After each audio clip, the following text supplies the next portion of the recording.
Hey. Hey, Groo, what's going on? Nothing. I can't feel my left arm today. Do you think that's a bad thing? Listen, okay, listen here. Here's the scene description, okay? I had a dream last night. I came up with the perfect thing. The perfect thing. The perfect thing. You know, my arm is really numb, but all right, go ahead anyway. All right, so look, here's the scenario. You and I are running on the beach. We do a slow motion 100-yard dash on the beach. We're all oiled up, hairless. We're muscleless. They're showing our sagging skin sacs. Nice. We're dripping with boiling sweat. I'm winning this race most of the time, but since you're younger, we're going to have the gravity-loving upstart jump ahead, and we celebrate with a long, vibratory embrace amongst the crashing waters of the Pacific. How does that sound? It sounds great, but isn't that the plot of Rocky 3? Ricky 3? I don't know anything about it. All right, fine. Just do the regular thing. Okay. That must have been some dream you had. All right, on me. In 1, 2, 3. Hi, I'm Evan Moody. And oh, shit. What's going on? Nothing. No, I'm just going to hit the signature. Fuck.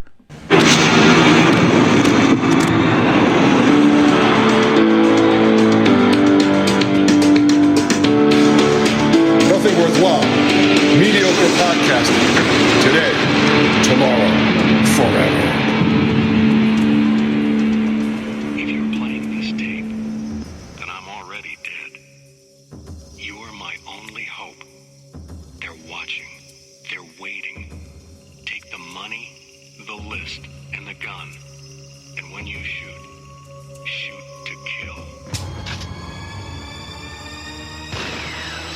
Somebody killed him. It was strength to come home. This is just the beginning. I've seen it before. They won't stop until you're dead, too.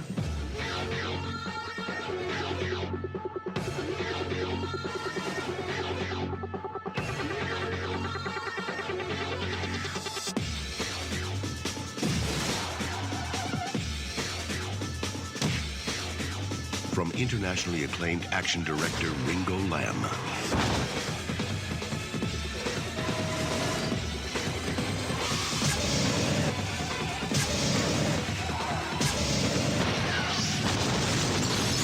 Jean-Claude Van Damme and Natasha Henstridge of Species. Maximum risk. Welcome to the other side of safe. Yeah, I'll get it. Hello? Hey, yo, scumbag. Hey, suck your own. Eat me.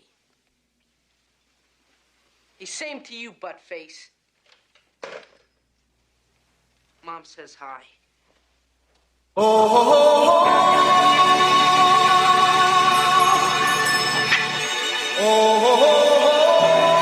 Live from the last of the Action Heroes Podcast Network studios, It's Nothing Worthwhile presents Van Dammit, a podcast about Jean-Claude Van Damme. Here's Evan Moody and Andrew Gruthius. Everybody was kung fu fighting.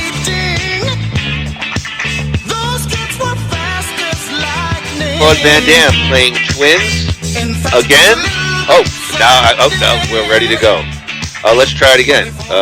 Jean-Claude Van Damme playing twins again? Damn, that Spielberg is good. It's Nothing Worthwhile presents Van Dammit, a podcast about Jean-Claude Van Damme. On today's show, it's Jean-Claude Van Damme playing Alain, playing Mikhail, playing Alain. Well, I'm all confused. To clear this all up, let's bring in our resident Van Dammeologist, Andrew Gruthius. Groo, hey! How the hell are you? How the hell are you, my friend? Doing beautifully on this, I really don't know what it's like outside yet, but I'm sure it's lovely here in South Florida on this Sunday morning. Doing just fine. How about yourself? Groo, I'm a little slow this morning. Now, why would that be? Usually, you're up at the crack of dawn, and you're out there running and doing your stuff, and me, I'm not. Yeah, there's none of that today. Oh. Last night we went to Marie's good friend, Maria. She had her 50th birthday. Now, by the way, I got to tell you about this. They rented literally in a mansion in Paradise Valley, which is like one of the more exclusive neighborhoods here in Phoenix, and it was like on top of a mountain, 12 rooms, beautiful view, and so. By the way, you would have liked this. The girl, 50 years old, but I like it already. Yeah, the theme of the party was 13 going on 30. That Jennifer Garner movie. Yeah. So she wore the same dress, I guess, that Jennifer Garner wore, and they did like the Thriller dance, which apparently is a big scene in the movie. You didn't. Are you familiar with this? No, I never saw the movie, but you didn't invite me to this. Well, by the way, this was like I would have Central. gotten on. Thanks, make me feel better. God bless New U Life Center. I found out that Marie has like a whole cabal of California women that travel to Arizona to get work done, and all right. Well, just tell her to have somebody waiting for me when we're there. Well, yeah. So anyway, so we're about to leave, and notice he just ducked that question. Go ahead. No. Listen, believe me. Her youngest son comes over to me and says, "Hey, before you go, let's drink a beer." And I'm like, "All right, you know what? I'm not a big drinker." How old's her son? 9? He's like 27. Oh, all right. Come on, stop it. How dare you? And well, when you so say the word son, I don't think of a man. I think of a kid. I mean, I'm over 50 years old, so they're well into their 20s. So I actually thought about New York. I said, you know what? I had a light beer at the end of the concert, the end of the charity, benefit. So I'm like, you know what? It went down pretty smooth. Screw it. I'm going to be with the young people. I'm going to drink a beer. So I grabbed like a beer, and then he's like, listen, we're going to shotgun it. And I'm like, what? He goes, so he walks me over, and he has like a little can opener thing, and he's going to like jab it. And then one of the older milfy ladies says, no, do this funnel. It's easier.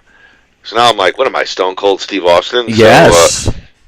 So yeah, they pour it down this little funnel thing. I shotgun the beer, and did it. I'll do one. I'll do one. You did it in 3 seconds, and the kid was like, "Yeah." You were literally like Will Ferrell in Old School. Yeah, well, that was a lot of fun. Yeah, and I think I saw that video on your school district's website. Yeah. So you might want to check into that. Yeah, I think Marie was going to post it on her social media. Hopefully maybe I'll tell her to pass on that one. Well, there's an expletive at the end you might want to get rid of. Yeah, I don't really think they even care, to be honest with you. That's true. You're right. I think people have done a lot worse. I do want to say one other thing. Speaking of Marie, but so Friday, end of the work week, I'm still at work. My office is all the way in the back, very private. So I said, you know what? I was doing this compliance thing, so I'm basically looking at lists and checking kids off on a database, so to speak. And I said, I want to put a little background noise in my office while I'm doing this. So, I'll usually go to YouTube. And I said, I want to listen to a podcast. So I'll go to the Last of the Action Heroes Podcast Network, the website. Friends. And so, well, listen to this, though. So I'm looking at Is this going to get us in trouble? Well, maybe. I'm looking at the different podcasts. Okay, go ahead. And I'm looking at the Rocky stuff. It's kind of quick. And like the first long-form podcast is us doing Hard Target. So I said, you know what? I don't usually listen to it on the feed. Let me click on it and hear. So they cut out, unless I am completely wrong here, they cut out all of Marie's commercial and our opening signature. And it just goes into Kung Fu fighting. Really? Yeah. I didn't. Look, to be fair, I usually don't listen to our content just because I'm one of those people who just doesn't really need to listen to himself or to watch himself or whatever. I'm just so disgusted. But really? So I did not know that. That's Listen, we're guests in their house, and we put our podcast on our network, on Spreaker. That's our platform. It's unedited there. It gets posted to the Nothing Worthwhile. So I guess it's disappointing. I don't quite understand it, but yeah, I mean it's whatever the show. Like you're right. The show is the show. It either is or it isn't. You take. Well, I mean, if somebody had contacted me and said, "Look, could we listen?" If Orion said, "Let's not do the commercial," I'd probably say no problem. But that's my fiance. It's kind of a goof, and we're just trying to goofy support her business. I do it's it. It's not a goof if they go in there. Yeah, I would do it. I would do it for Andy if he had family had some other endeavor or something like that. I'd gladly do it. We're just trying to be supportive, and I love our opening signature. I like the way it sounds as we go into the into our content. It's part of our it's part of the show. You know what? Get me Don Buchwald on the phone now. We can do our that. Agent. I can. I don't know if I can get you Buchwald. I can get you Dominic Barber though. Yeah, that guy I think's fallen on hard times. The last I heard, he was on like one of those anti-Stern podcasts, dishing on Howard. And he's really fallen off the face of the earth. Wow. So I don't know how much I would put into Dominic's deal. So all right. So listen, I'll chat with Ryan on Messenger as I let him know that this podcast is ready to go, and we'll see what he says. All right. To our brethren. Anyway, Groo, let me throw it to you, Groo. Go ahead. You want to go right into Maximum Risk with Jean-Claude, or do you want to span the universe and talk about some of our '80s guys? Why don't we go? So we don't, because they're probably pissed at us already. So they probably just want us to get to Maximum Risk. So let's go right into Maximum Risk. All right, so if we're going to go right into Maximum Risk, let me just page down on my notes. We're going to span the universe. Don't think we will be censored. This is an anti-woke podcast. So, I know. What do we have to get verified by Last of the Action Heroes? Do we have to ask Elon Musk if we can put a disclaimer, our sponsor at the beginning? Yeah, perhaps. I'm going to step off for 30 seconds. I have a special outfit I'm going to wear in honor of Maximum Risk. No. All right, so I'm going off camera for like 20 seconds, and then I'm going to. We'll have a special outfit. Okay, hold on one second. Go ahead. All right, this is our first costume change in the history of Nothing Worthwhile / Van Dammit. He really went away. I don't know where he's going, but we've got Maximum Risk coming up. Jean-Claude Van Damme. Oh, that is a. I don't I'm in quite just a know. Towel. I'm in just a towel. He is. He certainly is. In honor of the sauna scene, I'm in just a towel broadcasting for Maximum Risk. I see that. I don't know how I'm going to keep my composure during this. I think incredible scene, by the way. I don't know how a gaggle of men and they're all fighting, and yet the towels remained on. The entire time. You're obviously speaking of the Russian bathhouse. Yes, that's right. Yes. The Russian, yes. Well, that clearly my favorite scene. That's a challenge to when you're imagine sitting in an audience. Well, I mean, I didn't see this movie until yesterday. Imagine sitting in an audience. You got an audience filled with Van Damme's people, like charged up male teenagers who are just half of them are there to see Van Damme kick ass, and half of them are there to see Natasha Henstridge's tits. But everybody is an alpha male, and then you have this long drawn out scene of a whole bunch of dudes basically naked save for a towel for a good 5 minutes there, and everybody. I mean, not that anybody's homophobic, but they're not. But that's not what they came to see. Well. You know, it's funny because I like the way you clarified it. It was the Russian bathhouse scene. Yeah. I felt like I was either in a Russian bathhouse or I was back at Kutch's. The good old Catskills, yeah. Yeah, because like, those accents were so far off.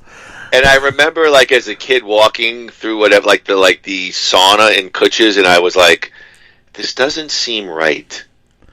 Well, yeah. It doesn't seem wrong. It doesn't seem wrong. It doesn't seem right. It doesn't seem completely wrong, but, yeah, I mean, you know, there's something... I'm like 7 years old, and I'm like, Daddy. He's like, come on, get going. It's like, this is horrible. It's wonderful in its own way, but it's horrifying. Why are fat, oiled-up men in just towels? He was like, listen, let's go to lunch. There's a buffet in the Sid Rosenberg. Let's get some... there's a buffet in the Sid Rosenberg room. Let's go. Let's get some matzo balls. Get it? Balls. Let's go. Get some balls. All right, Groo. Let's get to Maximum Risk. It's a 1996 American action thriller film directed by Hong Kong director Ringo Lam. Ringo Lam, not the Ringo Lam. No, not Ringo Starr. Ringo Lam in his American directorial debut, starring Jean-Claude Van Damme and Natasha Henstridge. The film was released in the U.S. on September 13th, 1996. Groo, today's Van Damme podcast, Maximum Risk, is brought to you by New You Life Center, making you fall fabulous. Follow New You Life Center on Instagram at New You Life Center to take advantage of their specials and monthly giveaways. Check out all of their medical weight loss programs at www.newyoulifecenters.com or give them a call at 602-274-0068. Tell them that Moody and Groo sent you and receive a big 15% off your first service.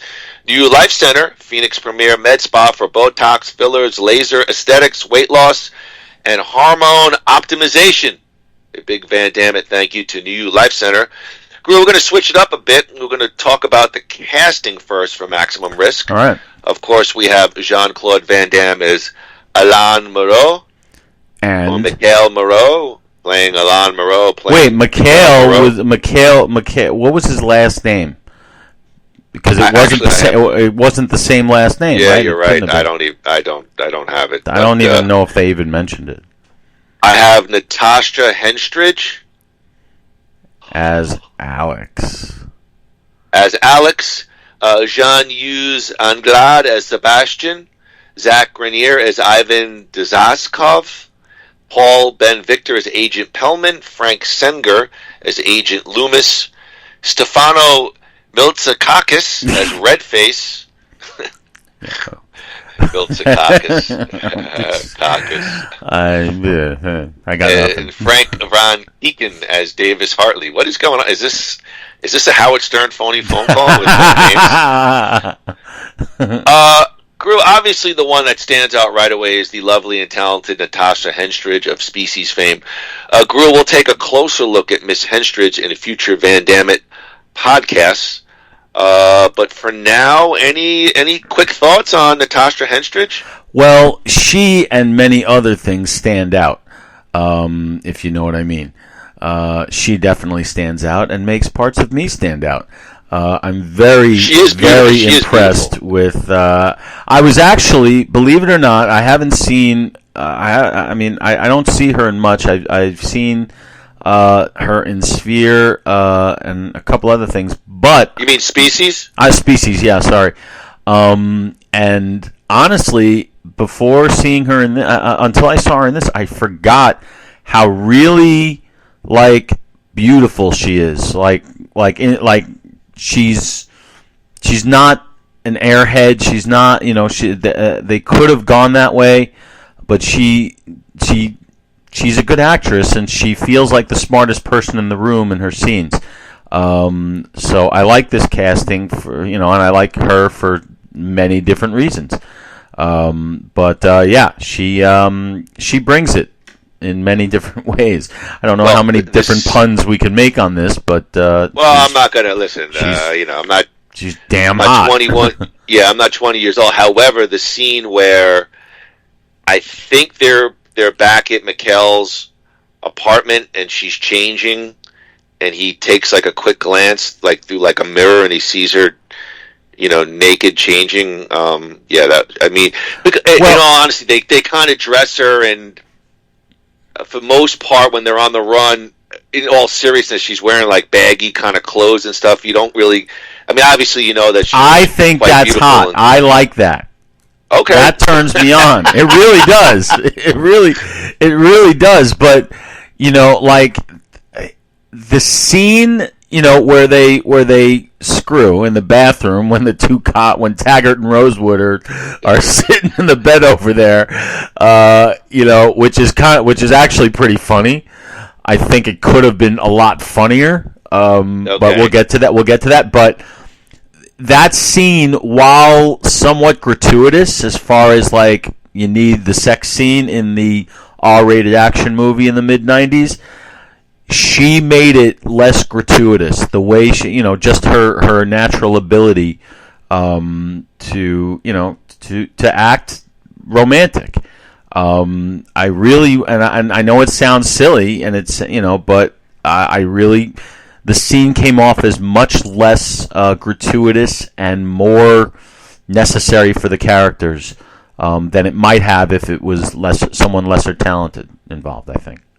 Well, here's what I will say, and I want to save this for my final review. Okay. I did feel they toned down in this Van Damme movie. They toned some of the gratuitous stuff down.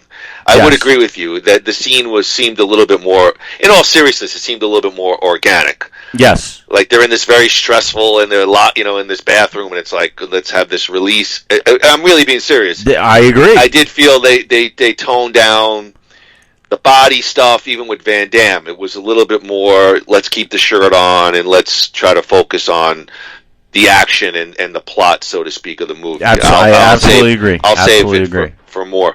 Well, Groo, there was two people that stood out to me, obviously. Well, maybe not obviously. Zach Grenier. Yeah. Was one. He played Ivan. I just, as I'm watching the movie, I'm like, oh my God, I know that dude. Like, I don't know him, but I know him. And so I did a little bit of research. I knew it right away. I knew where he was from right away. All right, well, who's going to say it, you or me? You want to go? I have some facts on him. You want me to read it through and you can give us some thoughts on Mr. Zach? Yeah, go ahead. Okay, sure. Go ahead. All right, well then he played first season of the television show 24 as Carl Webb. He played Andy Kramer, the gambler who brought the plague to town on Deadwood. He's been in several episodes of Law and Order. Played Edward Norton's boss in Fight Club. Mel Nikolai in Zodiac, a good movie, both David Fincher films. He was in Twister. He was even in the movie Tommy Boy. That was where he's the guy who's like, "Oh, I'd love to get me some of that," and then like yells at Spade to turn off the camera at the wedding scene. Remember that? Yep. He's like, "Good job, Tom." That's him. He was in Donnie Brasco as a marriage therapist. He was on the television series The Good Wife. Let me just read you real quick his television resume: The Equalizer, Kate and Allie, Miami Vice, Golden Girls, Law and Order, NYPD Blue, Ally McBeal, Judging Amy, The Practice, X-Files, Curb Your Enthusiasm, 24, Jag, Without a Trace, Deadwood, CSI New York, Boston Legal, all the way to Ray Donovan, a great show that I used to watch. Film resume real quick on Zach: Working Girl, Problem Child 2, Cliffhanger, Tommy Boy, Twister, Maximum Risk, Donnie Brasco, Fight Club, Shaft, Swordfish, Zodiac, Fantastic Four, The Rise of the Silver Surfer. Groo, you knew him right away. Pretty incredible run of TV and film work from Mr. Grenier. Yeah, he's a very recognizable. He's one of those guys, you know his face, you don't know his name. I certainly didn't know his name. Right, I agree. But I immediately recognized him from Tommy Boy, and I recognized him from what actually is my favorite episode of Curb Your Enthusiasm.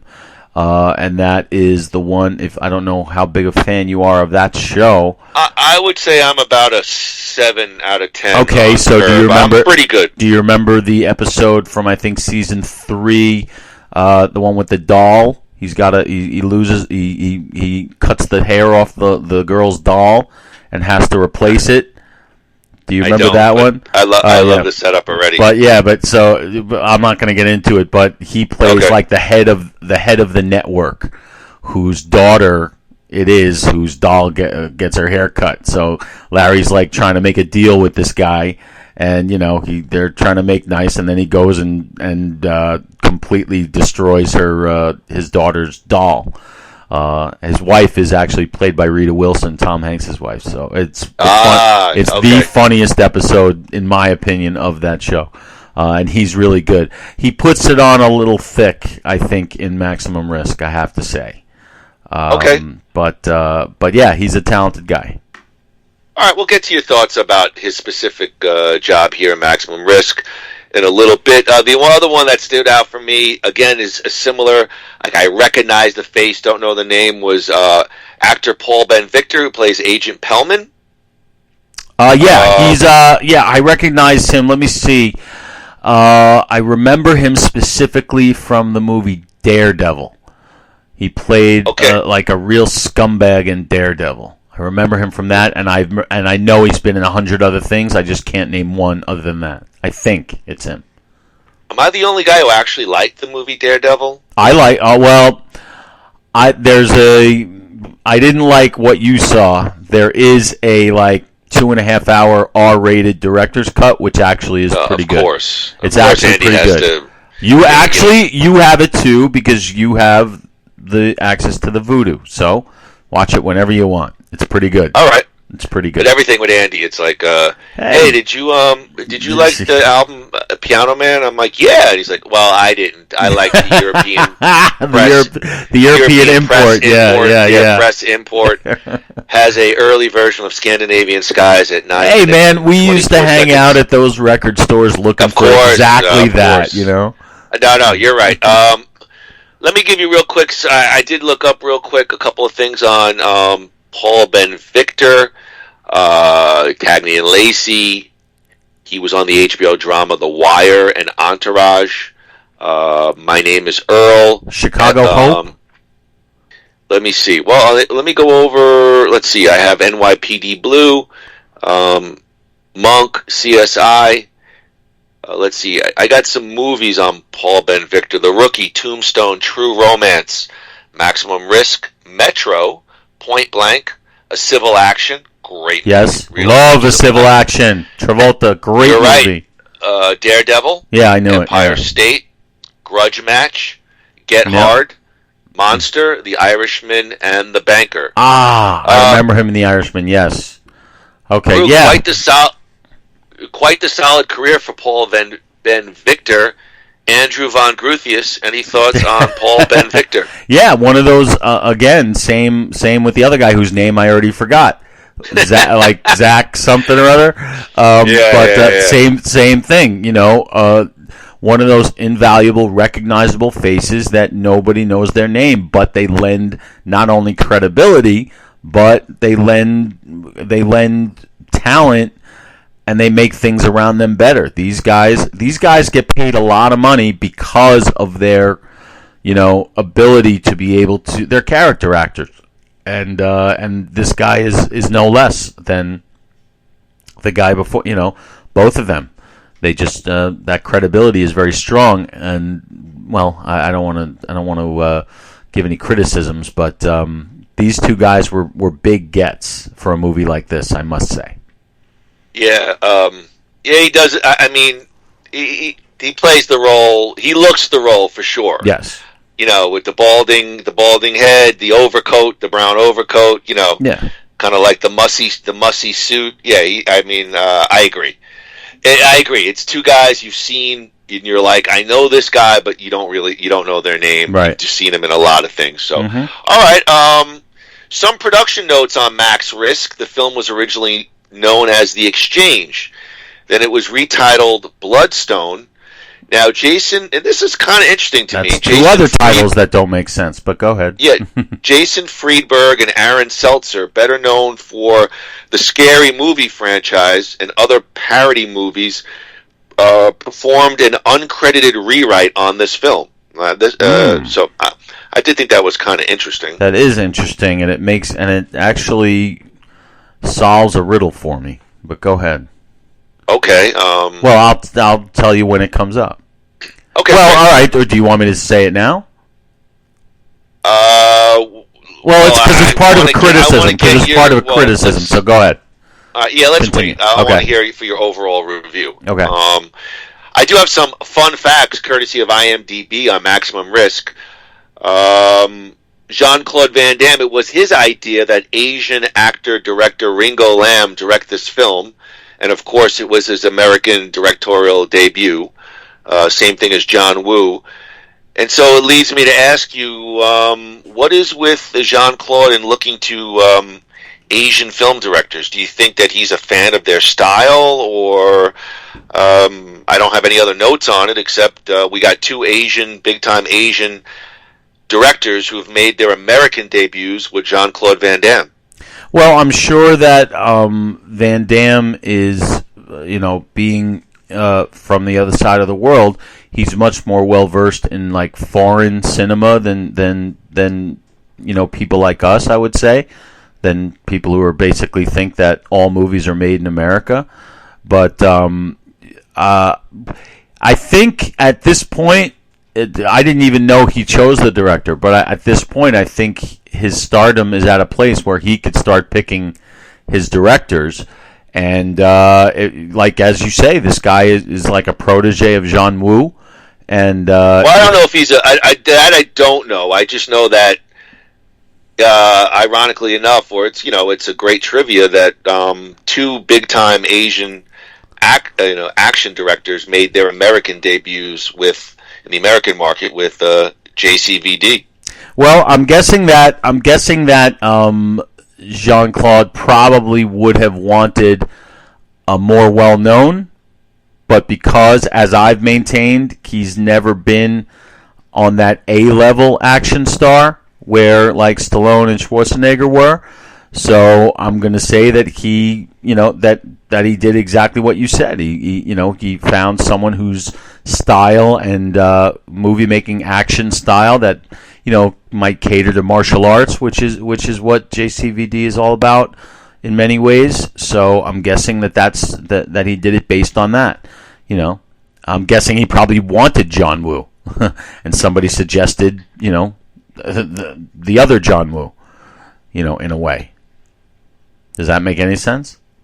Perhaps. I think I agree with your earlier statement. I think he's looking for somebody that matches his style, whose talents. It's almost like as you were speaking, it's like the NBA scouting overseas. I mean, it's like you're looking for talent outside the box, and maybe he's trying to think outside the box and find directors whose skill set could match his skill set. So and we'll talk about whether or not it was a winning package, towards the end here. Groo, this was Jean-Claude Van Damme's first starring film under his contract with Sony Pictures. Now, around May of 1996, while working on Max Risk, Warner Brothers offered Jean-Claude Van Damme the role of main villain in an upcoming movie, an action thriller titled Sandblast. Described as both a die-hard and cliffhanger in a desert sandstorm, there was an original spec script. It was sold to Warner Brothers and producer Joel Silver. When the project first started to get off the ground in 1995, Eddie Murphy was originally going to play the lead role due to the fact that Eddie wanted to do a more serious action movie, but eventually left to star in Metro. And in 1996, Wesley Snipes signed to star in Sandblast for $10 million. The plot of the film would have been an ex-landmine expert and army specialist who joins up with a team of commandos who are sent into the Iraqi desert sometime after the Gulf War to find lost nuclear warheads, and they have to do this while dealing with deadly terrain, a huge sandstorm, and a team of traitorous Green Berets who are also looking for the warheads, with Van Damme playing the leader of the evil Berets. Van Damme refused to play the villain, and he didn't like that his character at the end would get killed by Wesley Snipes' character. So despite the studio already securing the budget and getting the crew, everybody in place, Van Damme bowed out, and the film was ultimately canceled due to this and some other problems with pre-production. I don't know why I read you all that, Groo, but do you have any thoughts about Van Damme and Wesley Snipes and Sandblast? Well, I've never heard that story, but obviously, are you implying that the movie got canceled because he didn't want to do it? I mean, I'm looking at my notes. It absolutely implies that Van Damme was part of the reason. All right, because I would think that there are other that if you've got Wesley Snipes and or Eddie Murphy, at that time, that's Murphy left, but I would think I kind of liked Metro, but that's going off in a much different direction. But I would. That's a little. That's kind of silly. You get a chance to play. I mean, actors love to play bad guys. Like, it gives them a chance to, to really branch out and to really, have some fun and chew the scenery a little bit, to break the rules, as it were. So I'm a little disappointed. You know why? And I'm going to say this might ruin all of our Van Damme podcasts from now on. But if you want to know what my pick is, Jean-Claude Van Damme's best performance, it's in The Expendables 2, where he was the bad guy. He was great. I loved him in that movie.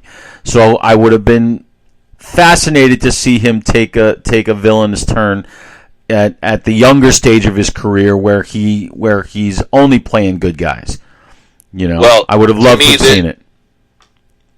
To me, this reads, again, that Jean-Claude takes himself a bit too seriously at this age. Hold on. And I read this, and it reads to me like you're being a bit of a diva and being a bit of a dick. Now, look, it's his choice to turn down whatever. I'm just making an opinion statement on it, and maybe I'm wrong, but it just reads to me like, I don't want my character to be killed at the end. And I agree with everything you're saying. It could have been a nice stretch. And when you're talking about Expendables 2, the sad part is, in a sense, it comes towards the final stages of his career, where he's humble enough to, in my opinion, my read on it is, you're older, you're humble enough, you want, to accept that kind of role. There, I said it. No, you're absolutely right, but at the time, his star was not what it was. So it was like, I'm going to be back in the movie theaters again. Because those guys, their movies were not going to the theaters for a long time. And all of a sudden, I think Stallone, you got to give him credit for sort of resurrecting these guys with like Rocky and Rambo in the mid-2000s. Because these guys weren't, once Schwarzenegger went to be governor, these guys were like lost in that wake. But anyway, Van Damme should definitely have taken that, and I'm sorry that he didn't. And it's a very diva-like move, and vanity, really vanity. And I'd be interested to hear why, from his perspective, why he chose not to do that. Okay. Maybe it was what you said makes sense, but that would fascinate me because like I said, actors love to play evil. So, it's disappointing. Yeah, when you read a lot about many of the major pro wrestlers, they love being heels sometimes more than being faces. Damn right. Gives you a chance to really stretch. Yep. All right, Groo, maximum risk runtime is 1 hour 41 minutes. I wanted to ask you about this. 1 hour and 41 minutes. Did it feel right, the runtime, to you? Did it feel a little short or a little long? Just real quick? It felt actually a little long. Okay. A movie, but not... most of these movies should be about like 10 or 12 minutes shorter than that. They should be about 90 minutes, maybe a little less. But this one obviously had more... Obviously, it had more of a budget. At least it seemed that way for many different reasons. I'm assuming you did not look that up. No, I didn't look it up. I said it seemed. I said it, you took the Van Damme oath of. Yes, I do not look up statistics. Yeah, I agree, but I'll say it's about maybe 3 to 5 minutes, and I'll tell you exactly where I felt it began to run a bit long. Yeah, I'm going to say it should run 1:38. You know what? You'd be surprised. Studio people, they actually do that. They actually will want to, cut about, a minute 40 out and bring it in under 140 and we're good. And that means if it comes in at 141, not good enough. Like they are that meticulous. I'm so dialed in on this movie, I could tell you exactly where I began to feel where they could have trimmed it a little bit.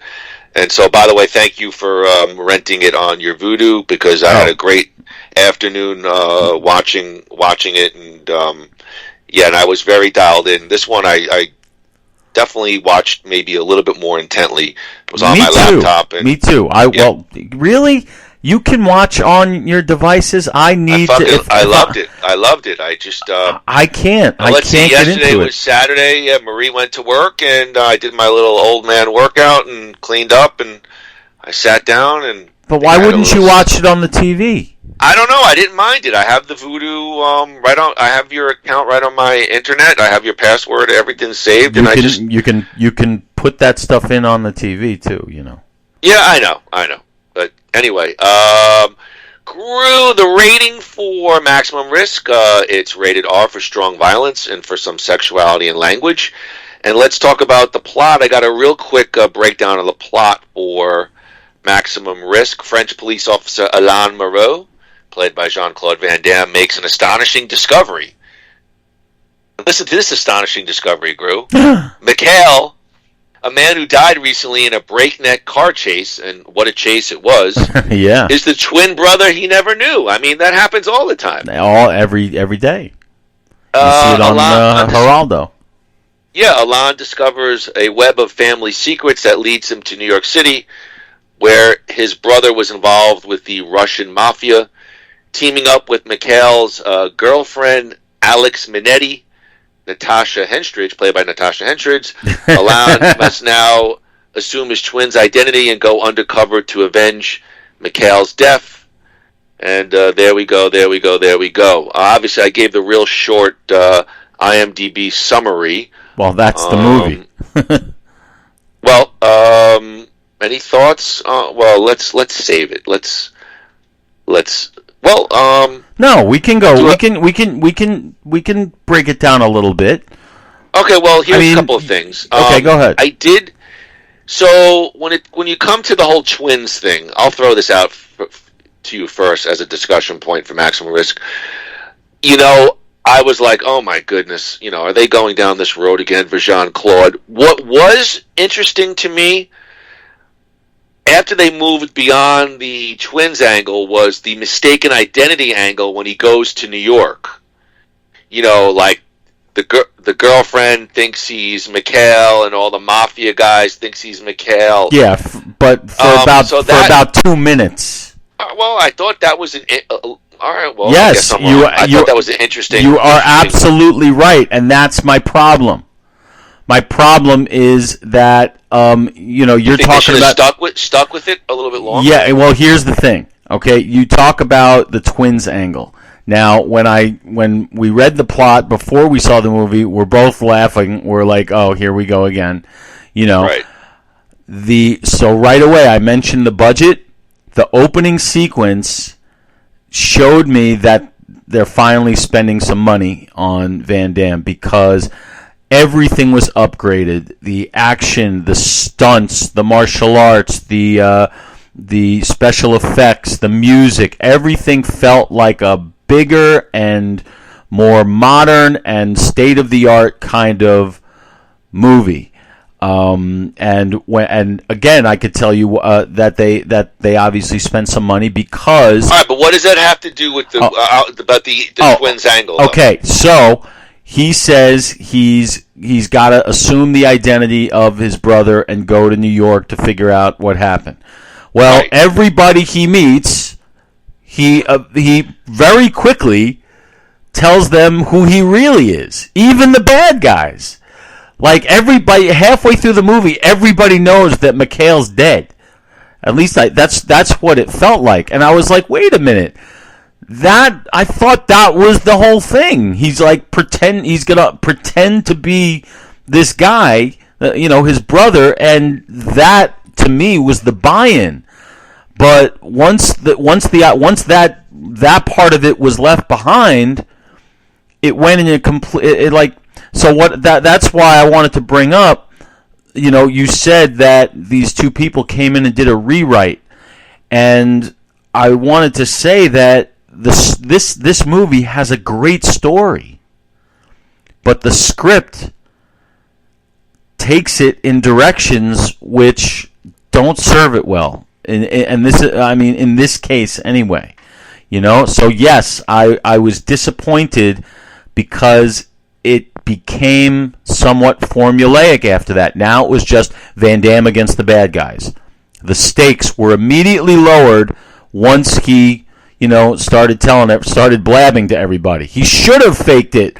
That would have added some depth to his relationship with Natasha Henstridge. No, see, that one I disagree. Do you? That one, he's got to tell Natasha because, Alex, he's got to tell the girl because, she's kissing on him and you know where it's going to go. And, you don't want to, get into a situation where, you could be perhaps, quote unquote, doing it under false identity. He had to tell the girl at some point, right? Well, maybe, but I think if he didn't tell the girl, that would sort of make it okay for them to be screwing only in 10 hours after they met. They don't. Remember, Van Damme actually pushes her away and says, the first time, yes. Right, but in the course of the movie, it makes it seem like they've been on the run for days before they finally get, let's say, amorous. All right, and yes, I do agree with your assessment about the necessity to get amorous in that situation, but at the same time, all right. The short answer is I wish they would have stuck with the undercover thing until they absolutely took it to the limit, and they just abandoned it for reasons that I don't quite get.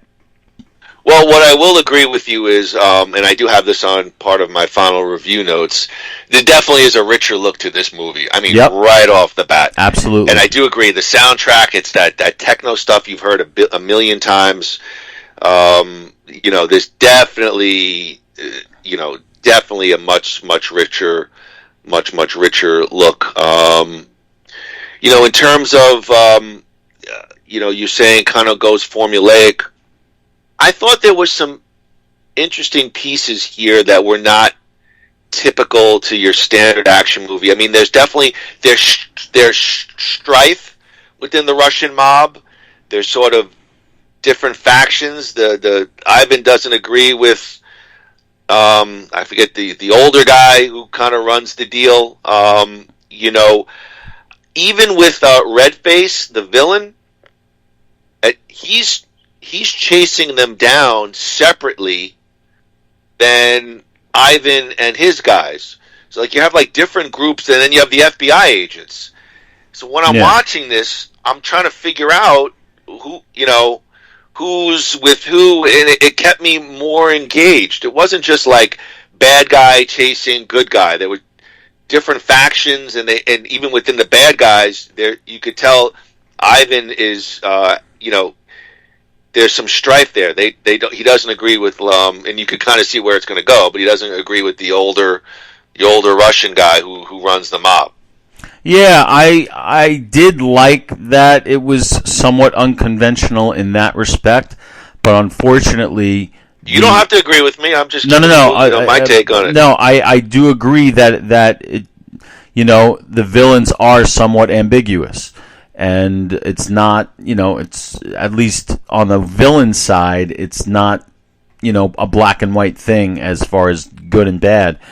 Unfortunately, the guy, I forgot his name, his character's name, the older guy, the guy who Ivan works for. Right. Unfortunately, his performance, that hurt the movie, because that could and should have been a pivotal part, a pivotal moment. His quote unquote demise, and it was like he was there and he was gone without really. It was a one-dimensional performance, unfortunately, from that guy, and that hurt it. And that leads me to another point where they obviously spent a good amount of money on those two, on Henstridge and those two great character actors, but I think they skimped on everybody else. Those were the only recognizable faces, really, from that cast, and they really probably should have, gone for some deeper talent, because some of these supporting performances weigh the movie down, I think, a little bit. A guy like Van Damme needs a lot of support, and he got it from 3 of his people, but other people kind of weighed it down a little bit. Okay. I mean, I didn't mind that the older fella's performance. I will agree he's not on the screen quite a bit, and they don't really flesh it out. Yeah. So that there's strife, but it's not like they don't really expand on it to where it's almost like a Godfather kind of thing with the guy at the top trying to be taken down by the. So, he's not on the screen a lot, and I will agree with that. He's just not. He's just like, they don't make it clear what their problem is. Like, it's just like Ivan is just a younger punk. He does. He wanted to talk to Mikhail because they hint that Mikhail was like a son to the older Russian, the leader of the mob. Like Mikhail was his favorite, let's say, and Ivan obviously wanted to go ahead, eliminate. And the older guy, he dresses down Ivan. He yells at him and tells him, "No, I told you not to kill him. Let's say I want him alive. I want to talk to him first." Right. Ivan is more hot-headed, and he wants to just eliminate. Right. How about that? Yeah. How about that? Okay. How about that? Grew a couple of factual errors, a couple of goofs in the movie with continuity. The scene where Agent Pellman grabs the chainsaw and he's cutting some fine pork loin roasts in half in the meat locker there. Yes. The power cord attached to it is clearly visible. Then when we get the second shot, where there's no power cord, and we're led to believe it's a gasoline-powered chainsaw when it's obviously an electrical one. Yeah, there. Those are. I told you I didn't think this was very interesting, but no. It's sometimes a lot of fun. There are like YouTube videos that like you can watch that point out every single tiny little goof in the greatest movies. So it's fun looking to see where they've screwed up. And then when Alon is fighting with Redface in the fire, he strikes Redface in the face, and Redface's lips are all bloodied. And then when they go to the next scene with the last strike, there's no blood on his face. Well, maybe the fire burned it off or something. There you go. Yeah. All right, boy. This came to a crashing halt. Well, Groo, okay, go ahead. You want to take a gander at the production budget for Maximum Risk? 1996? Yeah, 1996 was post Terminator 2, which was like the first movie, I think, to spend $100 million on a budget, so movie companies were spending a little more. I'm going to say the budget was probably like $30 million. I'm going to go $30 million. Damn, that Spielberg is good. Yes, $30 million, right on the head. No, it's not. Like the Price is Right. I have 30 million on my notes. Wow. Yeah. Okay. I'm impressed with myself on that one. Man, if you've been lying all this time. No, I'm not. I'm not. All right. I am not. Andrew, you want to take a gander at the box office? I have totals for domestic, total for international, and then of course worldwide what the take was for Maximum Risk. You can go whatever you want. Total. All right, I'm going to go domestic. Gander. I'm really not good with international, so I'm just going to go domestic. I don't remember this movie being much of a hit. I remember it making a little bit of money, but I don't usually see it listed in the lexicon of Van Damme hits like Bloodsport and those. I'm going to say it made about 44 to 45 million domestically. So 44 to 45 million domestically. 44, 45 in the United States. Is that your final answer? That is my final answer, yeah. All right, Braxton, lock them in on 44 to 45 million. By the way, Andrew, happy! Isn't today's Braxton's birthday? No, it might be Jet's birthday. Didn't Marie made a post like 2 years ago? We brought home. Oh no, we brought him home. Yeah, that's what I mean. Well, it's not his birthday, right, but it's when he came home with us. All right, I know he's so sweet. He's so sweet. I do love him. Andrew, Maximum Risk definitely did not meet your numerical estimation. Domestically, I have just a little bit over 14 million as the domestic take for Maximum Risk. Wow, that's a flop. Yeah, I believe this was a disappointment. Internationally, it took in just under 38 million, 37.6 for a worldwide take of just under 52 million, 51,702,000. I change it. I say 44 to 46 worldwide. Yeah, I think this was a disappointment. That definitely it's a flop in the States. I mean, if it's got we said 30 million, and it makes 50 something worldwide. That is not profitable. You know, it said that you got to double your production budget in grosses in order to break even.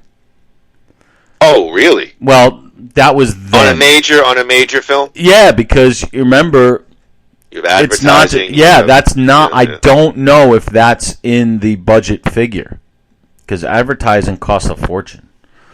Okay. It's just that money is spent from different places. So, but that's something. So I guess his star is falling a little bit. Well, I'm curious to hear the reviews. I'm curious to hear how it was reviewed. All right, Groo, let me get to it. Maximum Risk scored a 32% on the tomato meter based on 37 critical reviews. That's not terrible. Okay. Maximum scored a 34% audience score based on over 10,000 audience member reviews. That's bad. Andrew, okay, let me give you a couple of quick clips on some of the top critics and what they had to say on Maximum Risk. Leonard Claddy of Variety said, "It's a visceral delight that refuses to be deterred by niceties of plot or character, consistency, and prefers to sweat to emotion." Derek Adams of Time Out said, "A standard Van Damme pick, completely assembled, but with little of the manic edge found in director Lamb's Hong Kong movies." Richard Harrington of the Washington Post said, "There are so many car crashes in Maximum Risk that Van Damme ends up playing second fiddle to an ever-expanding salvage operation." Kevin Thomas, LA Times, "Lamb not only handles the bravura action set pieces with ease, but also a capable international cast as colorful and varied as the film's many locales." Let's see here. Joey O'Brien, Austin Chronicle, "Those who have seen Lamb's best work knows he might have pulled it off, just maybe, if he had a more capable leading man." And finally, Bruce Westbrook of the Houston Chronicle, he certainly did not like Maximum Risk. He said action flicks should be fun, and this one is a bloody bore. Andrew Gruthius, your time is now. Give us the definitive Van Damme word on Maximum Risk on a scale of 0 to 4 vodkas or pork loins. Groo, line up that sniper shot and tell us what we minimally need to know about your thoughts on Maximum Risk. Okay, well, first of all, to expand on what I was saying about the reviews, 30-something% on Rotten Tomato for reviews, for critical reviews for a Van Damme movie is not that bad. A 30% audience score for a Van Damme movie is bad. And I'm with the audiences on this one, mostly for what it could have been rather than what it, as opposed to what it was. Like I've said previously, the movie thinks it's taking a sharp left turn when in reality what it's doing is it's going from the left turn that they took from the very beginning and straightening out and going into formula about maybe a little less than halfway through, because I was dialed in from in the beginning. I was because it was, I could tell right away they were spending more money, so I was already like, all right, here we go. Now we're getting something here. And then about halfway through, it just peters off. It didn't seem to go anywhere. It was just like set piece after set pieces. There are a couple of enjoyable spots. I would have loved to see him do more with the two FBI guys, because by the end, we realize that they're corrupt, working for the Russian mob, but it doesn't really make any sense. It just becomes a okay, good guy, bad guy by the end. I would have loved to have seen those guys in some more lighthearted situations, like that part in when they're lying together in bed while their prisoner is getting laid in the bathroom. To me, that's funny. They show us about 4 seconds of that, if that. That would have been funny, like to have some like banter between them, like a Taggart and Rosewood kind of thing. That kind of flavor.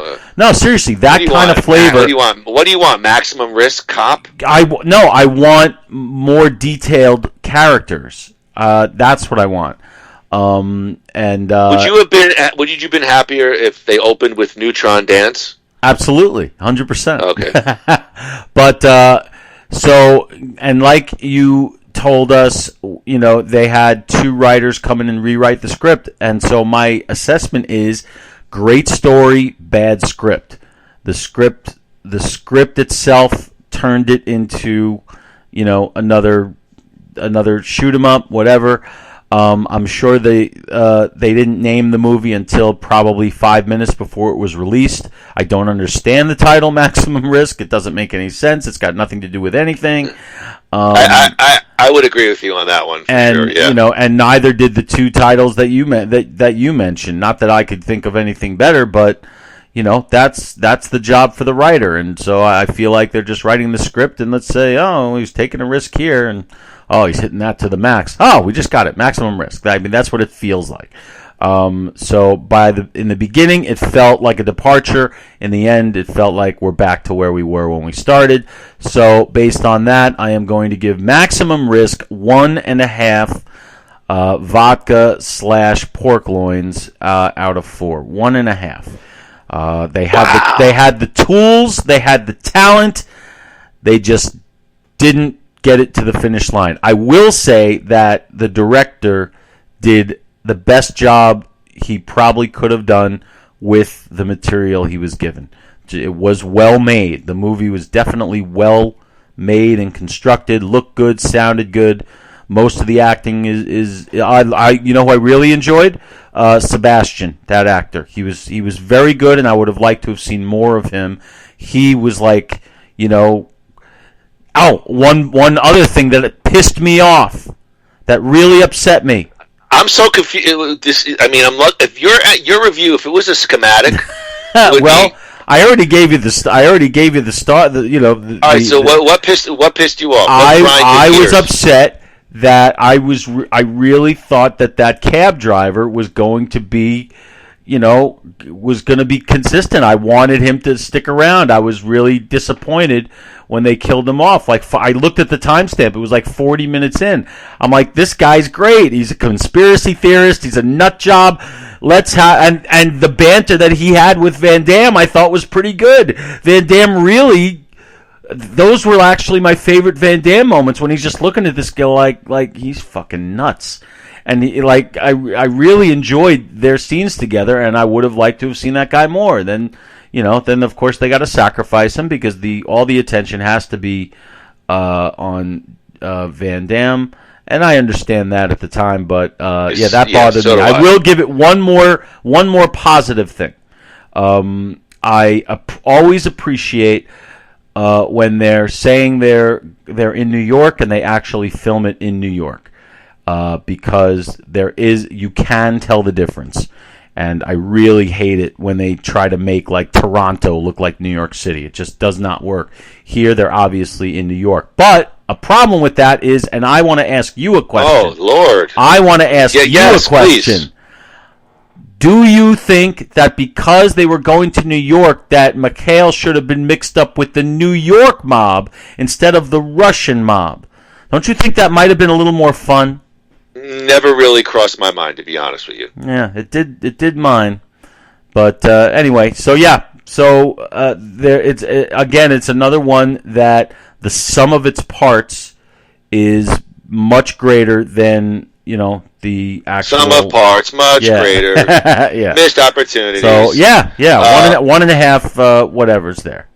So, wow.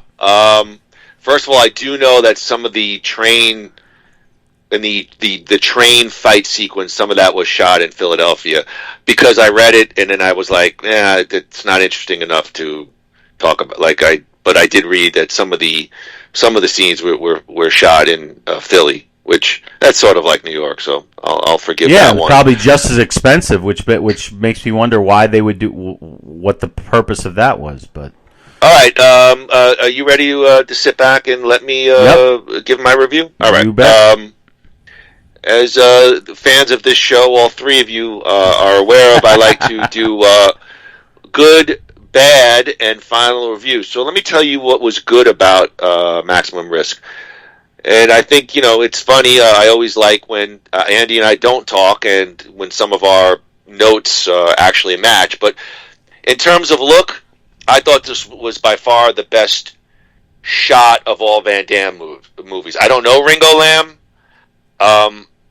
Clearly, you could see even more, I felt like, than John Woo, sort of that Asian influence. It's shot, especially early on, a lot of angles, bottom to top, top to bottom, east to west, and I thought it gave it a much more rich, which I talked about earlier, a much more richer look to the film.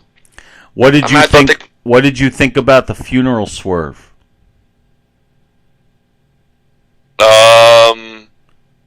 Remember in the beginning, after McHale dies, they're at a funeral, and you're made to like the way it's shot. You're made to think it's McHale's funeral, but it's not. It's just some random. Just some random funeral.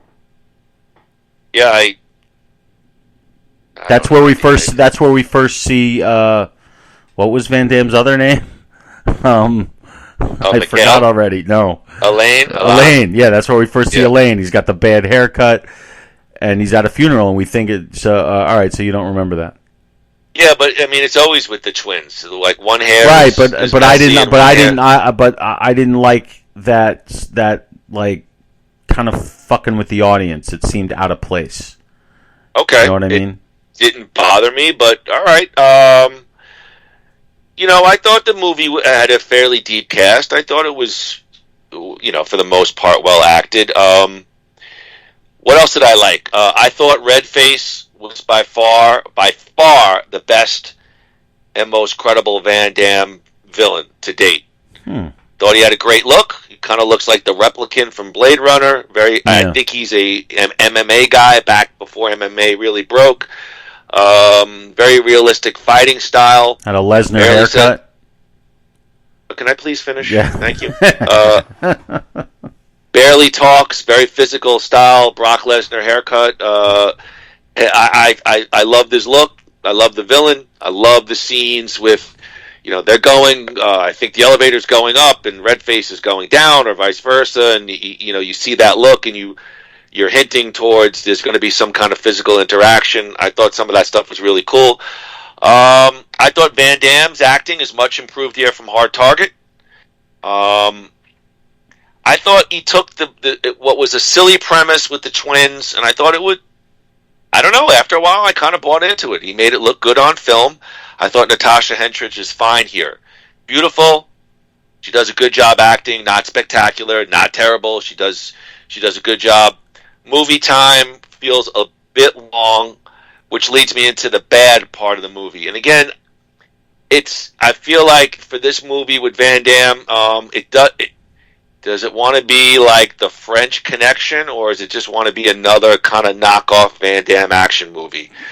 Does it want to be this sort of rich city gangster movie, or are we just going to fall into some of those tropey kind of action movie deals with Van Damme? So I thought the movie kind of takes a middle ground approach here. You're getting the cheesy action, but it does feel a bit richer in this movie. Van Damme, I think he tones down the pecs and the abs, and he tries for a bit more of the adult acting approach. Where I thought was bad was I thought the ending was kind of ridiculous, and I thought the ending ran about 3 to 5 minutes too long. Mm-hmm. I probably would have ended it with maybe the car explosion where Ivan gets, help me! Yeah. And, he leaves him in there, and then they go into, like, the meat locker. It just... What is this? I felt like, what is this, Predator 2? Like, it just felt a bit too long. So my final review, and shockingly enough, up until the end, this was perhaps, since some of the earlier Chop Socky Van Damme films, I had an enjoyable experience. It was more of an adult Jean-Claude. It was Jean-Claude with a capital J. I'll forgive some of the ridiculousness because for the most part I enjoyed the movie, and the ending, the beginning and the ending were the ending was really silly, but I did really, really enjoy the movie, and so I'm going to give it 3.5 vodkas or 3.5 port wines, and that's what I'm going to say about it. Wow, I guess I'm not surprised. I think because I'm much more of a cynic and a pessimist than you are. See, that's where I disagree. Well, but I'm looking at it. I think you've been more of a bit forgiving than in some of these Van Damme films. Well, maybe, but on this one, I'm looking at it for what it could have been as opposed to what it was. I think you're looking at it in a more positive light, what it was, and not worrying about what it could have been. And, like you said, it could have been a raw and gritty French Connection type. And the choices that they made, to me, were just so conventional and disappointing choices. Sometimes I see that. Like what? I see that potential. I want to get into our next segment, but give me one choice that I just want to hear, like, maybe we could debate it out real quick. What was something that was so disappointing? I mean, beyond the premise, I get it. The premise with the twins was silly, but when they... I like the premise with... That's the thing. I like the premise with the twins. Then all of a sudden, when he's in New York and they're doing the mistaken identity, I found myself a little bit more engaged. Like, oh, they think he's somebody who he's not, and it was interesting to me. But that's my thing. They pretty much dropped that. They did, they didn't focus on that. The stakes just didn't seem high. It just felt like, okay, it's now Van Damme against bad guys. I didn't really care about the family situation. I even forgot for a while that he was trying to solve this riddle about his long lost twin brother. And at one point, I was asking, why is he even doing this? Like, yeah, I get it. He had a brother that he never met, but does he really? All right, maybe there you go. There's your title, Maximum Risk. Why is he risking everything he has for somebody he never knew? And, like, it just seemed like he was doing this. I don't know. All right, so go ahead. I don't disagree with you, but he does sort of talk about that in the movie. He finally meets his brother in death, and therefore he's driven to find out what happened. Again, I'm not saying they did it well, but he did say, I think at some point in the movie he says, I first met my brother when he died, and like he wanted to know more. Where I felt like it got a little bit cheesy was they go into the brother's apartment, and he sees that the brother kept a picture of Alain when he was in the French military. And he was like, he's going through all of his artifacts, and somehow he finds the one picture of that, and so he knew about his brother. So I mean, okay. But it's funny because I do feel like we're given so many like over the top, or like here you're kind of bearing down on something that I feel like you've forgiven other movies, so to speak. Well, I'll give you another thing that like I said, I where I want the thing to go. Like, for example, how about this? He finds out that his long lost twin brother has been killed, so he goes back to meet his family. Let's say he's got a family, he's got a wife, he's got kids that he leaves behind, and they are now the target of the mob. So he's got to sort of defend them and fight for them, because they're being targeted for whatever this guy owed the mob or something. That to me would be interesting. But without isn't the girlfriend targeted? I mean, she's on the run with him. She joins him. He goes and finds her, and I don't think she had anything to do with anything. She was in trouble because she was with him. That's perhaps. But so it's just like I'm seeing things that, and again, I would have been more interested if it was the New York Mafia. It didn't make much sense to me that you're going from all the way over there just to fight bad guys from there. Well, you don't think here. There's Russian mafia? Of course there is. Of course there is. But I think it needed more justification to be in New York. It didn't embrace the New Yorkness. It looked New York and felt New York, but it didn't go as far. It didn't have a lot of respect for its audience. That's the vibe that I got from it. You mean you didn't get the New York feel with the taxi driver who was like, I'm writing chapter 1 in my book. That was great comic. By the way, I saw that. Yeah, you didn't like that, huh? And that character was like almost exposition. I could tell right away, he wasn't gonna, and of course they try to give sympathy because he's a nut, but he's trying the New York dream. He has the manuscript, and he's gonna someday, I agree with you. But he's gonna. I agree with you, but I liked their chemistry together. They were fun together, so that's kind of why I was a little disappointed when they killed him off. All right, but yeah, I don't disagree with you. I think you're being a bit hard on Maximum Risk, but hey, listen. The movie was a flop, so what do I know? You know plenty. Well, thank you, Andrew. All right, Andrew, that will wrap it up on Maximum Risk. So is this where they turn off the podcast? Is this where they edit it? Is this where they start the editing process? Hopefully they won't. Yeah, you rat bastards. Oh, God. Ladies and gentlemen, welcome to our last podcast on the Last of the Action Heroes Network. If they want to go that route, we pulled decent numbers, and I think we do a great job. Groo, before we get the hell out of here, you want to check out the latest news on our '80s action stars? Evan, I really would enjoy if we were to span the universe a little bit. All right, well then let's get to it. It's time for Van Dammit, Spanning the Universe. Van Dammit, Spanning the Universe. Groo, Spanning the Universe is brought to you by DU Life Center. Begin a new you. Check out all of their wonderful laser treatments at www.dulifecenters.com or give them a call at 602-274-0068 and tell them that Moody and Groo sent you and receive a big 15% off your first service. DU Life Center, restore your youthfulness with confidence. Let's start that new you.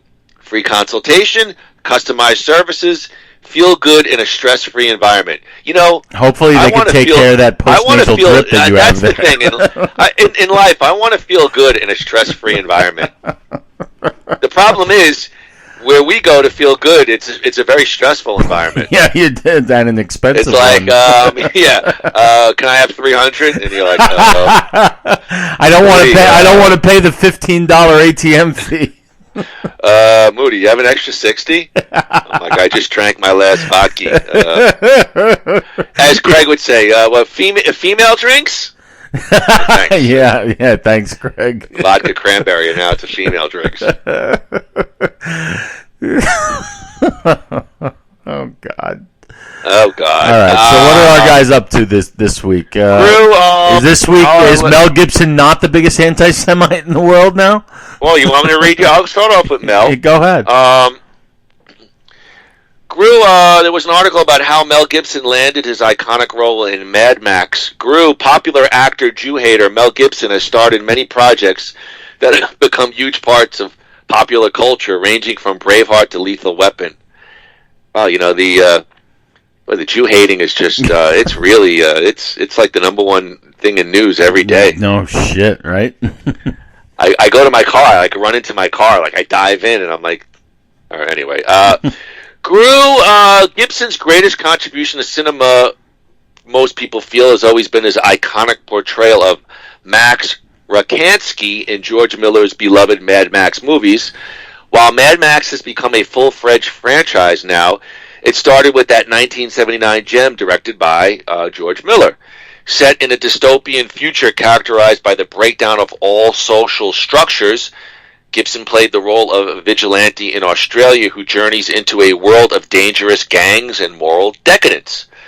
Gibson reprised his role in 2 projects that followed Mad Max, but he was eventually replaced by Tom Hardy, who delivered what I thought was a pretty solid performance in Fury Road.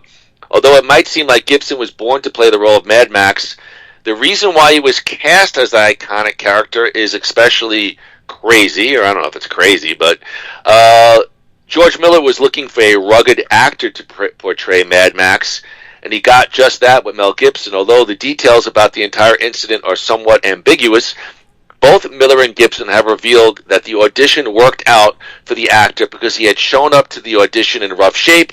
According to reports, Gibson had been involved in an actual fight the night before the audition, which had contributed to his disheveled appearance. Luckily for him, George Miller was very impressed by Gibson's aura of chaotic violence and considered it to be a perfect fit for the post-apocalyptic world of Mad Max. After the release of Fury Road, many fans have asked Miller whether Mel Gibson would return in future projects. However, the director claimed that having both Gibson and Hardy in a Mad Max film would be inconceivable. Groo, Mel getting into a fight the night before the audition. Not surprising, knowing what we now know about Mel. Not surprising at all. But thank God he did. Because, well, I think about the Mad Max franchise. Mad Max franchise is a rare 4 for 4.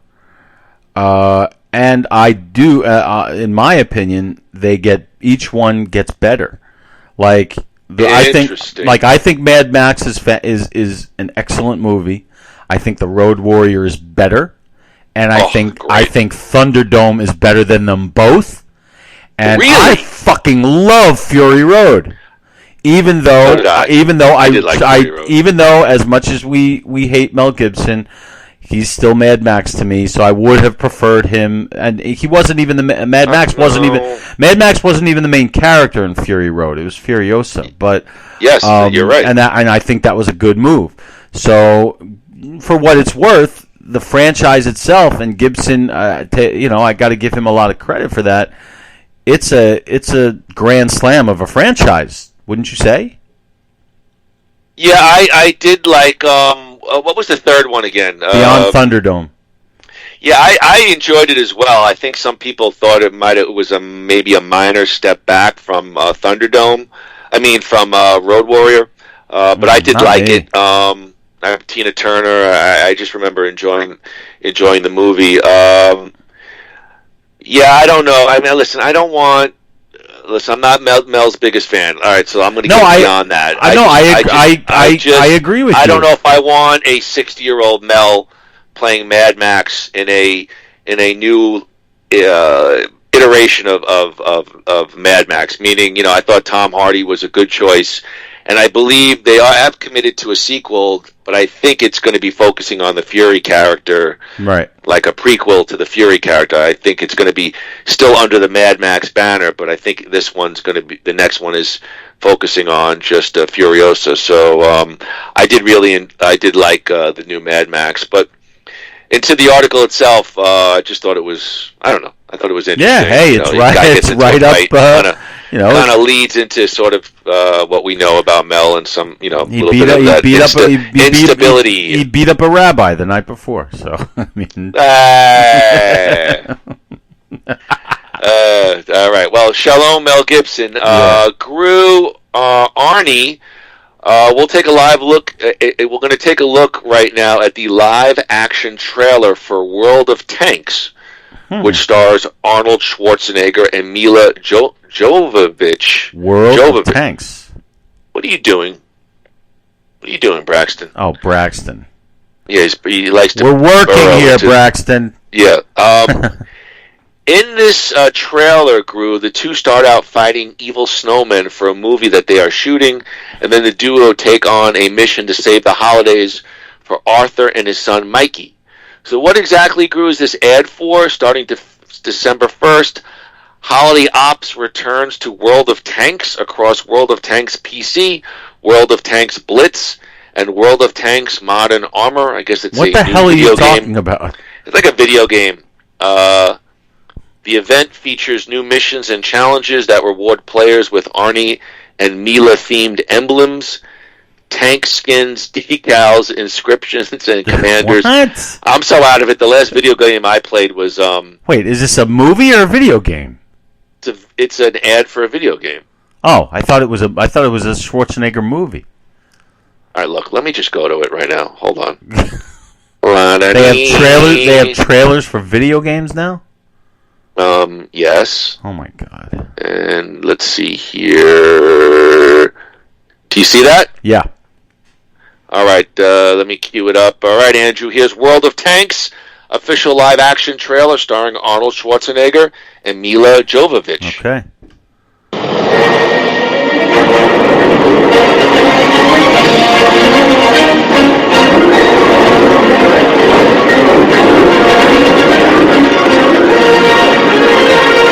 You want to feel the holiday spirit? You have to go through me.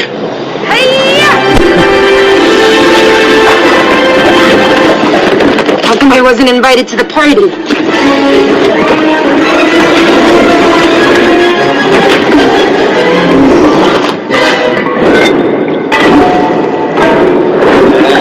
This isn't the new Indiana Jones trailer? Okay, guys, that's a wrap. Apparently not. Thank you so much for your brilliant effort. This was an amazing day. So, happy holidays, everyone. Great acting. Phew, what a day. I'm exhausted. But we nailed it. Yes. And it's officially holiday season now. God, finally. How you know, man? Did you enjoy that? That was amazing, Dad. But please, can we get going now? It's the Holiday Express today. What is this, Maximum Risk? Yeah, about that. I'm afraid I'm not going to make it this year, son. Dad! Hey, Arthur, come on, man. We got gear to pack. I'm coming. Just give me a sec, okay? Who names their kid Arthur these days? By the way, I think this is a real mistake. Mikey. What? I still have work. Showing this to you. It's going to take a while. Well, I don't know what it is. Perhaps you can go next. It's an ad for a video game starring Mikey. Arnie. So why am I looking at a little kid and some George Clooney-looking guy? We're going next year. I'm going to get back to work, son. This looks like a movie, not a video game. Let's see. If Arnie doesn't get on the screen soon, we'll ixnay it. Ooh. Oh, there we go. There he is. Hey, are you okay? Is he dead? Oh. Damn it, he's alive. Someone steal your holiday spirit, too? No, it's just my baby. Mila looking like she had a little bit of work done on the face. We'll go on a magical adventure next year. We promise.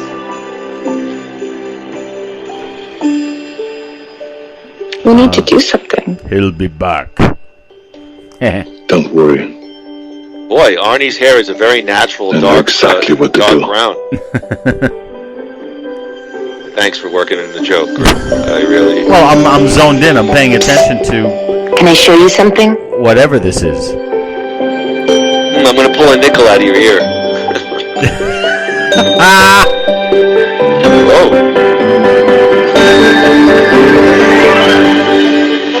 Oh, boy.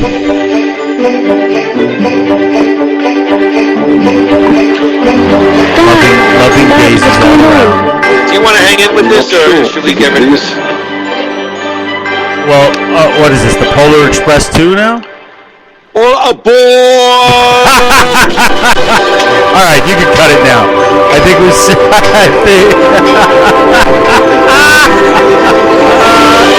You know what?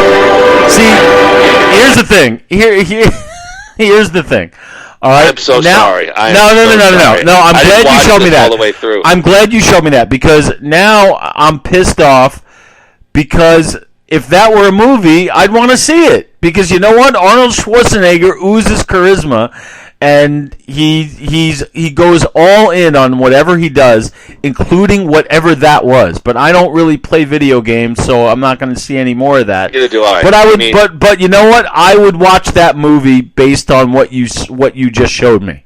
But it's not a movie, so you know that doesn't make sense. The last video game, I'm so out of it. The last video game I played consistently was like Tecmo Bowl in college. Oh, God. Nintendo. Yeah, I remember that. Legend of Zelda, I think, was mine. Yeah, I mean, Joe Montana to Jerry Rice was unbeatable. You can never defend. Yeah. Never defend. I played that double dribble game. Double dribble. Remember that? Yeah. I remember that one. Groo, I got a press release on Dolph Lundgren. I don't know if you have any thoughts on it. Shout Studios has secured the North American rights to Showdown at the Odessa, a new action comedy starring Oscar nominee Terrence Howard from Hustle and Flow and Dolph Lundgren, Aquaman and the Lost Kingdom, slating it for a strategic launch beginning with major film festivals in 2023.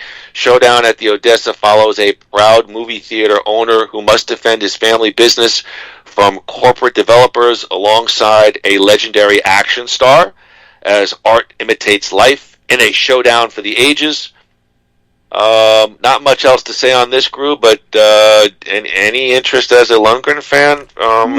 Little bit. I think that Lundgren, given the chance to branch out a little bit, is I think he's a talented guy. I don't think we've seen him do his. I don't think anybody's really given him a chance to really branch out.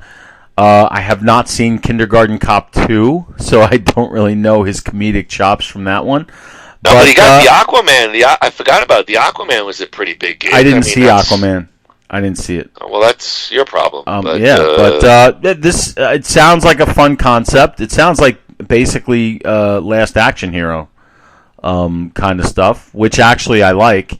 It's the kind of thing where if it's supposed to be good, I'll definitely watch it.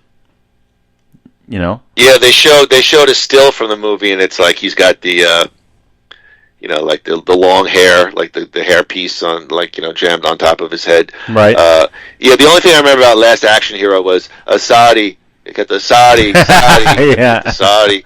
So Saudi. Yeah. Here's probably the most interesting piece from last week, and I saved it for last. Groo, Steven Seagal is, quote, washed up and a bully. Over the years, many who have worked with actor Steven Seagal have not had the kindest words for him, from Saturday Night Live creator Lorne Michaels saying he was a unwelcome guest host, to one of the directors calling him, quote, a nightmare.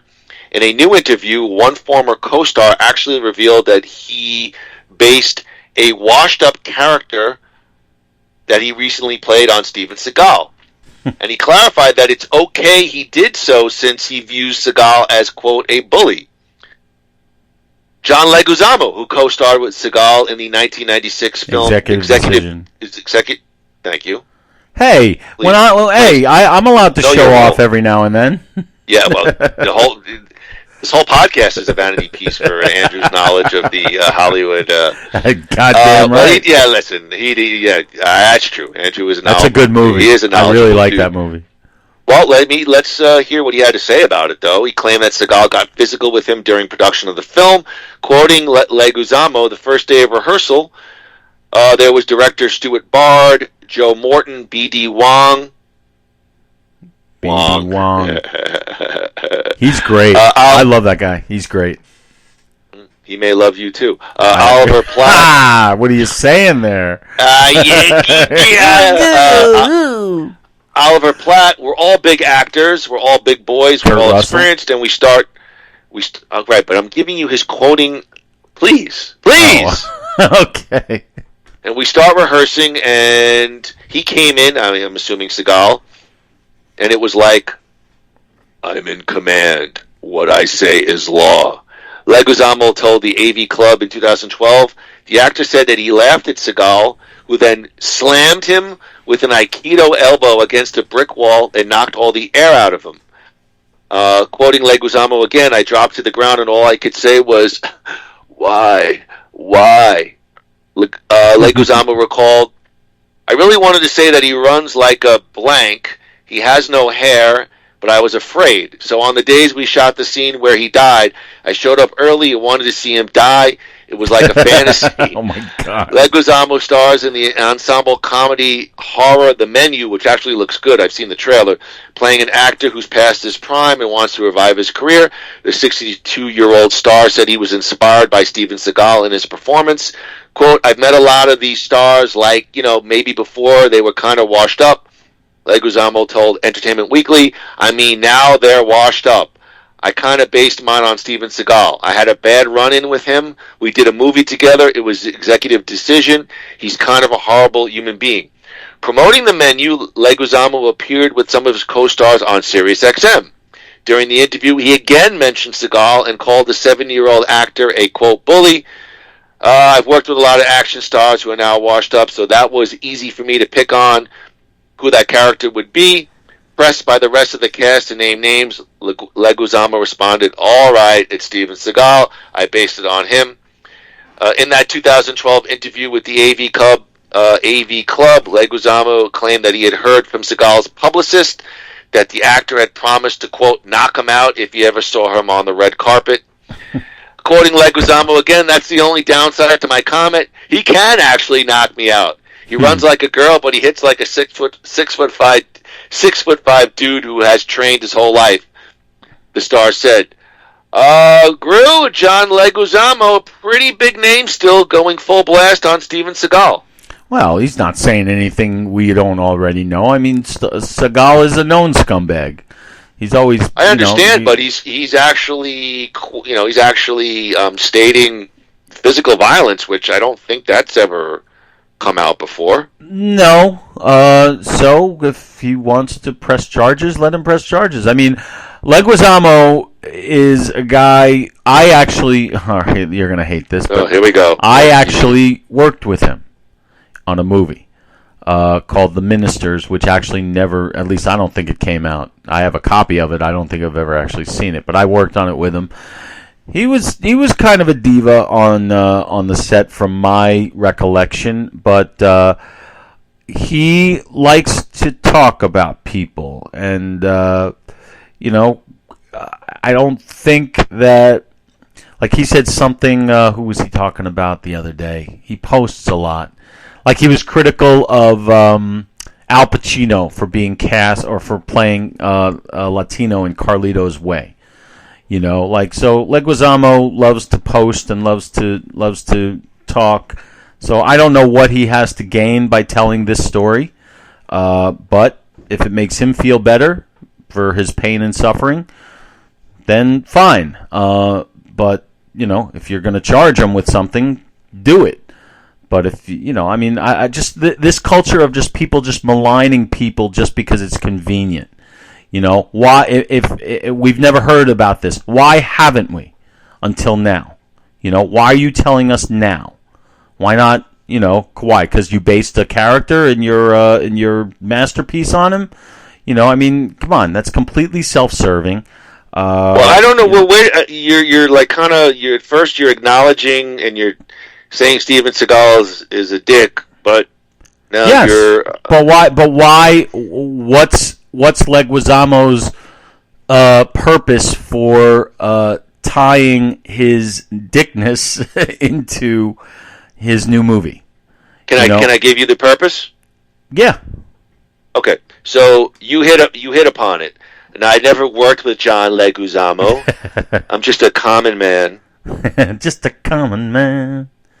Reach to the screen with his hand. The ironworkers in Detroit. No, Leguizamo has turned into a very wokey.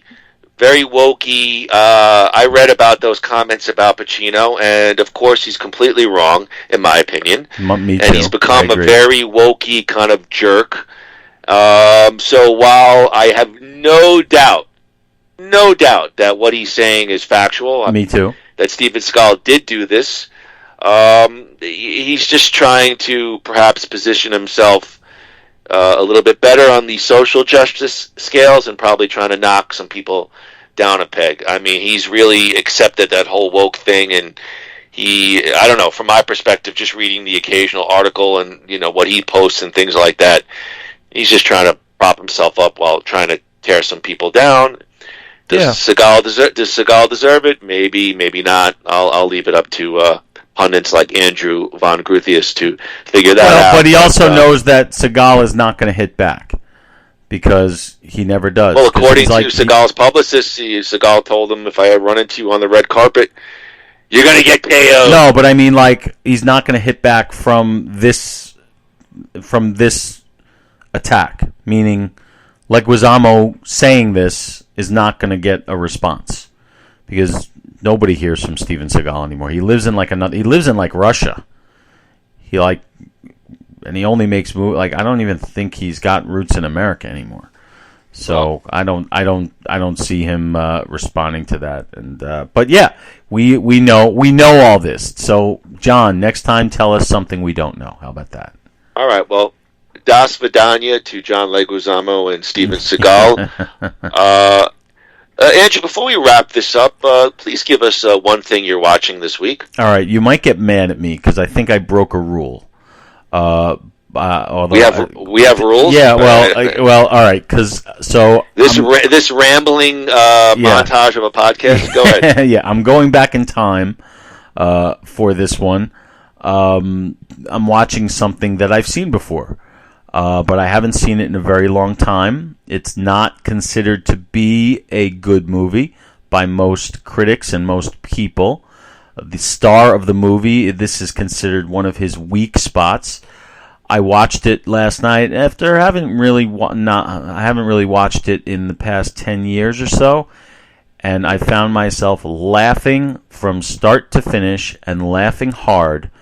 And this was a movie from 1989 called Harlem Nights, and I just wanted to do that for this because I was just laughing my ass off. It was just, to me, it was absolutely hysterical, way funnier than I remember it being, and much better made than I remember it being. And I think it gets a bad rap for, I think, being such a vanity project for Eddie Murphy, which in a way it was, except it wasn't, because he is the straight man. He gives everybody else the funny stuff to do. He gives it to Della Reese and Red Fox. Basically, are that movie. Richard Pryor and even Charlie Murphy. Like, everybody else is funny. Eddie Murphy is there to drive the story along, and I think that's very generous of somebody for directing a movie. So Harlem Nights, I watched it last night on a whim, and it's a fucking funny-ass movie and deserves a second look. So that's what I'm watching. I'll keep that in mind. I mean, clearly Andrew... He so badly wanted to get those thoughts on wax about Harlem Nights. Well, I figured either because I wanted to text you while I was watching it. He texted me that he was watching Harlem Nights. Did I? Yeah. I did. Oh, sorry. At that time, I was not. At that time, I wasn't planning on using it for this. But then after I was done, See, I thought about I would have just, because I have said on earlier podcasts, I'm like, I haven't watched anything new this week. I have nothing to add. He'll never say that. Well, no, because I was either that. I thought you were going to say a Rocky 5. So I mean, all right, you did. No. But actually, everything that I'm watching that I have used for this segment, those are the, like Tulsa King is the, I used that last week, and that's really the only thing I'm watching that's new, and I'm currently, I guess tonight is the next episode. And you haven't watched it yet, have you? No. All right, you got to get on that. All right. Let's try watching something out of our sphere of influence here. All right. Yellowstone. Kevin Costner. I heard it's very good. I haven't seen it, but I heard it's very good. I actually had nothing until yesterday afternoon, and I watched. And again, it's just one thing I watched this week. 2022 Netflix, the movie Troll. It's a 2011 they released. It's a Norwegian movie called Troll Hunter. It was a found footage movie about the lore of trolls and how this guy was like hunting trolls.